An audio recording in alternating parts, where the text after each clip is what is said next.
আসসালামু আলাইকুম। সবাইকে নতুন বছরের শুভেচ্ছা।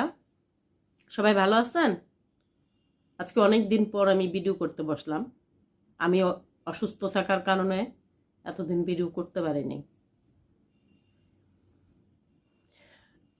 একদিন বিকেলবেলা আমার খুব খিদে পাইলো।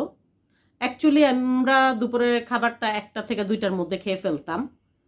এরপর আমি আর কিছু খেতাম না। আবার রাতের 8টার সময় খাবার খেতাম।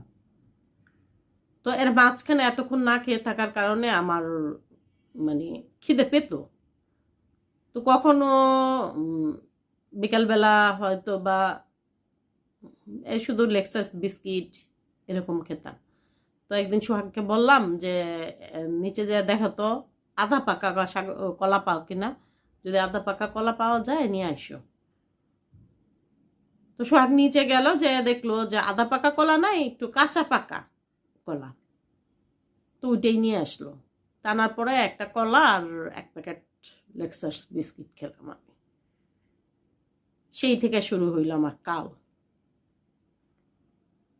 ওটা খাওয়ার পর আস্তে আস্তে যেমন আমার গলাটা মানে ঠান্ডা লাগা শুরু হইল, গলাটাও একটু বসে যাচ্ছে, কাশি হচ্ছে। যত দিন বাড়তেছে ততই আমার বাড়তেছে শুধু।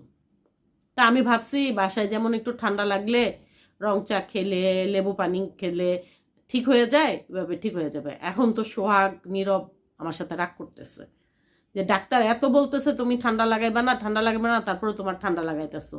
আর তার উপর তো আবার গোসল আসি। তো এটা নিয়ে সোহাগও খুব রাগ করতেছে, হ্যাঁ প্রত্যেকদিন তোমার গোসল করতে হইব কেন? তা আমি বলতেছি যে দেখবা আমার গলা ঠিক হয়ে যাবে, গলা ঠিক হয়ে যাবে। তো আমি গরম পানি খাচ্ছি, তারপর